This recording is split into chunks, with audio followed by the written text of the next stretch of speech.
Hi, how are you? This is Dr. Damaris Maria Grossman, and this is the Mindfully Integrative Show. And thank you so much for joining in today on our mindful chat with Joseph Fair. He is an author, a firefighter. He has so much to offer and so much to talk to you about of his health journey, his life, and all those that he's come in contact with that he's helped out. So I really can't wait for you to join in and learn more about Joseph Fair. How are you today? Excellent, Dr. G. And I love your podcast. Just listen to the one on the microbiome and how it affects our neurology. And I'll tell you what, it was a masterpiece. Oh, thank you very much. It's all research back. I don't say anything that doesn't come from learning on some aspect or in functional medicine too. Excellent. So, so tell us a little. I saved before we start a little fun fact about you. I'm going to have all the information about you and later, but let's know something fun. I have an insatiable appetite for learning. I'm a perpetual learner and I love learning new things all the time and I bounce around. So I'm no expert at anything, but I have a basic understanding of a lot of things from psychology, sociology to spirituality. That's amazing. How um how have like some of those learnings perspectives changed the way you are now? Well, I realized after learning a little bit and doing some meditation that I have a touch of a workaholic gene and a perfectionist gene. Okay, And perfectionist I don't have, but workaholic I may. yeah, yeah. And those can lead to chronic fatigue, For sure. workaholic, chronic fatigue, and had to get realistic about working 40, 50 hours a week and not 70. At one point in my career, I worked so much that the stomach acid burned a hole in my intestines and gave Mm. me diverticulitis and other illnesses. And yes, mindfulness, meditation, and a daily introspection of how tired I am and if I should start a new project or if I should go for a walk in the park. I Mm. live my life a lot differently since I started meditating. That's amazing. How do you do it a couple minutes a day? I try to Couple. spend 45 minutes at the very beginning of my day. I have a little bit of coffee. I used Mm-hmm. to drink 10 cups of coffee. I have a little bit of coffee and some water, a little bit of prayer, meditation. I think through what I need to get done that day. And if I'm like on energy level 9, I may try to do everything. And if I'm on energy level 3, I may work till noon and go to the park and walk to the park in the afternoon and try to take less stuff there. I am clearly overdriven and a personality, and I've had to try to dial that back to keep my health, my heart, and my intestines healthy. That's so important that you had to you may have overlooked it over the years, but realize that well, I could talk about gut health for endless, but stress transformation, I call it that you have to transform the conversation about stress. Because stress is not all bad, but when we take it in overload and excess, it can really do a number on our body. That is So, correct. Stomach acid can burn a hole right in your intestines and mhm. get you right to a hospital and a surgeon. And I Yes. learned that the hard way somewhere around '05, and I've been living my life differently and eating a much healthier diet and limiting the amount of hours I work. That's excellent. I'm glad that you kind of found that shift because I think some people will never be aware and will never change the way that they are and never empower their health. And the reason I have these conversations with individuals like yourself is no, you're not a medical person, right? You're an individual living your life trying to, get through all different aspects and stress and perfectionism working, but you've had health issues and you've identified that you're not perfect. You've had, ways to work on it, and stress transformation in itself has helped you. And then changing the way that you eat, and probably you're walking more and you're doing more, drinking more water, things of that nature. And yes, getting to bed at 10 o'clock every night, even if I got a big project, shut the computer off, get to bed, visualize the next day, and not get too caught up in getting everything done today. That's a challenge. I'd have to say I can relate to you on that. Having little one now, it really was he kind of forced that one on me.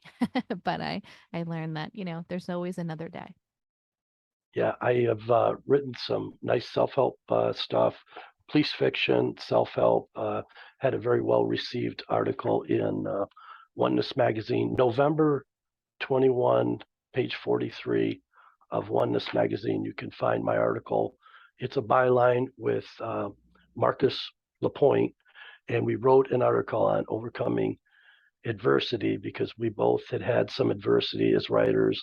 We had both had some health issues, and we thought we could help people by reading and trying to understand how adversity affects your health and your psychological impact, and how a little bit of introspection can sometimes click something in your head and say, hey, I'm drinking too much coffee. Uh, maybe I'm working out too much. Maybe I'm working out at the gym so hard that my body isn't recovering in my sleep. Or if you have irregular sleep patterns, maybe I need to get on and listen to a meditation and lower the stress level to get into a deep level of sleep. So, yes, I am also writing self-help. You are. Okay. Wow, that's great. So you're taking it to the next level for yourself, even helping others. Yes. Well, you've been in police, and you've been in service, public service for others all your life. Yeah. So Yeah. Public service part-time, and I've done other jobs. And I've experienced a few things related to post-traumatic stress. I've experienced some things related to chronic fatigue. And I looked at them as a gift because they motivated me to change my lifestyle and get into a more holistic lifestyle and think about longevity and my gut microbiome and digestive health and blood pressure, uh, all those things, diabetes. mhm. I'm trying not to eat very many carbs right now. All of them have an impact and bring me closer to holistic health. They do. They all are, what you put in your body, how you are, what your thoughts are. They're all directly affected, even though, as I try to say, little steps, but and just bringing that awareness. That awareness in itself is significant. That we all need to kind of learn a little bit of that. Um, so would you like to talk a little bit more about your journey or your story? Or I I know you could, had written a book too. You could talk about your book. You had written a okay, To Die a Hero. I know it's a fictional book, but it is, in some fix, usually fictionals are meant of some sort of truth. yes, fiction novel. I had some experiences. I realized that I didn't have enough experiences to write a good commercial grade book, so I had to write a fiction novel. But I took experiences I had, other people had, and I repurposed them in uh, To Die a Hero, End of Watch One. And the book is basically a Joseph Campbell's hero's journey about a small town cop who has some struggles he's got to overcome, and then he has got to find his courage and face a natural disaster at the end of the book and rally the rest of the people on the team to all be team players to save lives. And at the end of the book, there is a feel good moment at the Mm. close of the third act where we save a number of people's lives and we make an impact on the community. And the book has been very well received. And I feel blessed by this new career and retirement of writing and coming on podcasts and having a lot of fun, honestly. Oh, that's so great. I'm glad. It's always to write in general is its own meditation. So that must have taken you hours of It time is and a very therapeutic thing to have a stressful thing and type it out and read it and see it. There's a distancing there and there's a healing after you do that. And anybody that's having stress issues right now, listening to this, listen closely, journal it down, read it, think about it, and go talk to a your doctor or healthcare provider on how to manage that stress and get a technique to meditate, and get your mindfulness off the stress and onto positivity. Love it. I think that's so profound. How would you like to kind of talk a little bit about, your oneness article, or where I know you said that, in general, you've talked about how you've had some health issues and transition.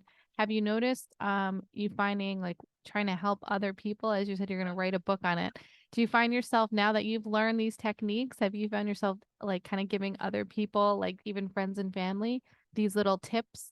Because I mean, I do it on the regular, but that's part of my job and part of like life things now. But do you Yes, find for yourself, you're going, hey, did you drink a little bit of water?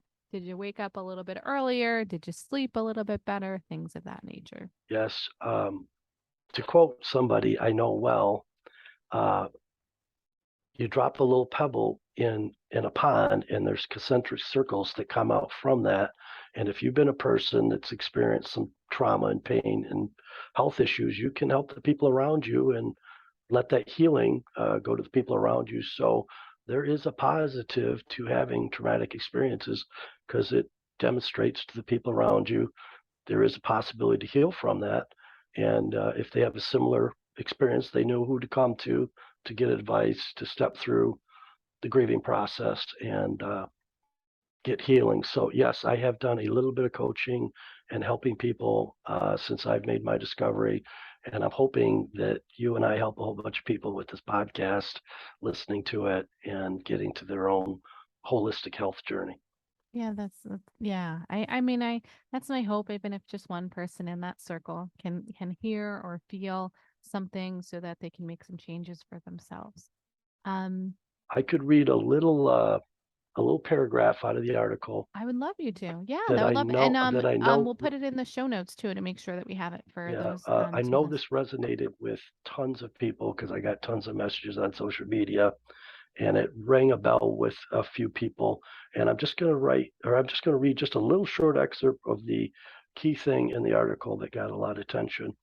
If we choose to face adversity with fearless courage, we come around to the idea that life must have some ups and downs. The process of fault finding is unsatisfactory resolve. The elevator of life must have purpose. If humans are the clay and God is the sculptor, then life must possess some change, and change can be difficult. If we resist change, we are not participating in life with fearless courage. If we face and overcome adversity with courage, then we're living life from the dynamic that surrenders creativity of our life experience to God. Mm, Do you like that? I do. I'm trying to sit with it for a sec. Uh, yeah, we'll put the show notes. We'll put a link to the digital copy. Anybody that heard that, they'll be able to go read the digital copy for free, the whole article. That's wonderful. Yeah, I can't wait for, and I like that the article's called, I mean, the magazine is or called Oneness. Oneness Magazine, correct? That's that's that's a good title. Yes. I feel like that could be construed in many aspects, right? Um, so what inspired you through these years that kind of got you to kind of write and change? I know that your health journey, but what Yeah. also inspired you? What was it? Was it someone I specific, a had the quote? I had the pain or luxury, depending on how you look at it, to be born with a learning disability called dyslexia, Mm, which affects your spelling and reading. I eventually realized after listening to a few podcasts that most dyslexic have a very unusual creative side inside their mind also. It's augmented away from the lexicographic structure of the sentence, but it has an augmentation toward creativity. And when I discovered that, I gave some tries to writing and set some stories around to friends, and they said, yes, your writing is way above average, and you need to take that and bring it, package it properly, and bring it to publishing. So uh, I knew I had experiences from public safety. I knew I had ideas with self-help, and I had to sit down and at the computer and write out ideas. And it was the book was a 4-year project from outline to publication, and I was given 90 days to write this article, and I probably put in 25 hours. Marcus Lapointe and I put in 25 hours to write that. So yes, being dyslexic gives you a little advantage in knowing how to structure a story and make it engage with readers. Mm, that's phenomenal. I feel like that's so necessary now, because I think people aren't always able to kind of like sit with that, right? And I'm glad you inspired and were able to kind of like sit in your, I guess, negative space, or I wouldn't call it negative, things that have happened to you that you felt that people could have considered them a fault, and to transition it into something better. A learning disability is not something light to, and that some people will just be like, that's what it is. And then they don't overcome, or they don't try to manifest, but you've manifested into this, new change in your life, writing and helping others. Yes, most trouble does have an opportunity to at least improve us. So if we're in life and we have trouble, we can focus on the pain side or we can focus on the growth side. Both of them are there. It just depends if we want the growth, we focus on the growth and we grow our character through a little bit of pain and struggle. But if we want to feel sorry for ourselves, we get caught in the cycle of depression. And I've had a taste of both, and I'm trying to live my life in a way now where I'm focusing on the growth and I'm looking at the experiences I had in life and said, how have these made me a better person? And I believe I'm substantially stronger because of the experiences I've had. Yeah, I could not agree with you more with the being stronger from your past. You taken the high road, right? That I've taken the others. high road and I've choose to try to be selfless about things opposed to being selfish. And it's a much more empowering energy to come from selflessness and try to give something, bestow some value to society, opposed to getting caught up in the selfish mode of Pigtail. being concerned about the pain or the frustration or anger or resentment or whatever. I think that's part of human nature that we get caught in that struggle, and we have to sometimes pray and meditate to get us to the other side of that, from the resentment to the growth side, and then we have to exercise that muscle all the time. Mm, yeah, that makes sense. That makes a lot of sense. I feel like the growth is, it goes in stages, but you obviously have come to a really good point in your life and career. I believe that you're exactly right about the cyclical thing. There's actually, you're almost quoting a little bit of what's in the article there. There is a cyclical part of processing post-traumatic stress, and you get little, it's like the snow melting in the springtime. You get a little tire pop up out of the melt of the snow, and then you decide if you're going to go back and revisit the whole pain of it, or are you going to reframe the experience, restory it, and say, well, that is something that happened 15 years ago and it doesn't affect me today? Or am I going to frame it as very important today? And that's been a very useful thing for me, is to take something from the past and try to restory it and put in there, obviously it's 15 years ago. My life is totally different than it was 15 years ago. And it's not directly affecting me. So I need to let that memory go and create a new memory. That is hard for some individuals, but I think it's just, I say, changing the word. It's not hard. It's reframing. It's reframing. It's taking, making things more important or less important based on what value they can deliver to your life and other people.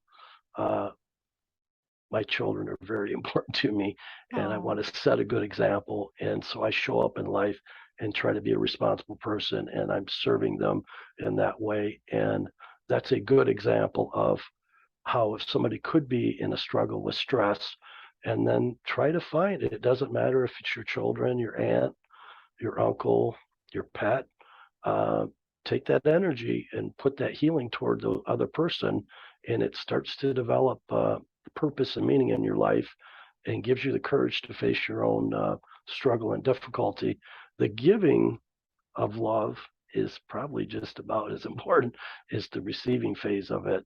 And if you can be in balance on that, you live a pretty satisfying life if you're attempting to make everybody around you pretty happy and comfortable.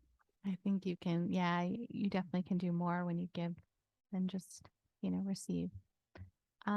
Would you like to tell? I'm going to have information on how they can receive you in the show notes, but how can they get a hold of you? The best place to get a hold of me is Joseph Fair at Facebook. I also have author page Joseph Patrick Fair. Either one, people can reach out, direct message me. I can no longer receive friend requests. I can only get followers, Mhm. but you can direct message me there or Joseph Fair at LinkedIn. And if you want to see my creative projects, you can go to Joseph Fair at Twitter. And I try to post podcasts, creative projects, links to the book and magazine Okay. article on all those three patterns or three platforms: Facebook, LinkedIn, and Twitter. Okay. That sounds wonderful. I'm gonna have that in the show notes, but how would you like or what would you like to leave the audience with a small tip or thought? I would like to tell people if they have a creative dream like I did, to totally and completely believe in yourself and surround yourself with people that are going to motivate you to get to your highest level. And when you surround yourself with successful people that are motivated to do great things also, it helps you stay on the project and keep getting through it. My life is substantially different now that I've written a book and brought it out to the market than it was previous. And I believe anybody can. They just got to believe in their dream, follow through, write down their goals, and stick to their goals. Thank you for sharing because each of those goals turns into habits, and those habits turn into success or what, and just like fulfilling life. So thank you Sounds a little again. like Bruce Lipton. Sounds like you've listened to a little Bruce Lipton before. You're Yeah. exactly right. I've listened to the exact same thing. You set the right habits, you write the goals, set the habits, take the action, pray a little bit. What is the Pray a right little action? bit. What's my next right action? And then make a decision to follow through. Perfect. And we'll leave that with the audience for today. And thank you guys for joining in. I hope you find a mindful way each and every day. Have a good night. Thanks again. Thank you, Dr. G. It was my pleasure. I'll come on anytime. Thanks.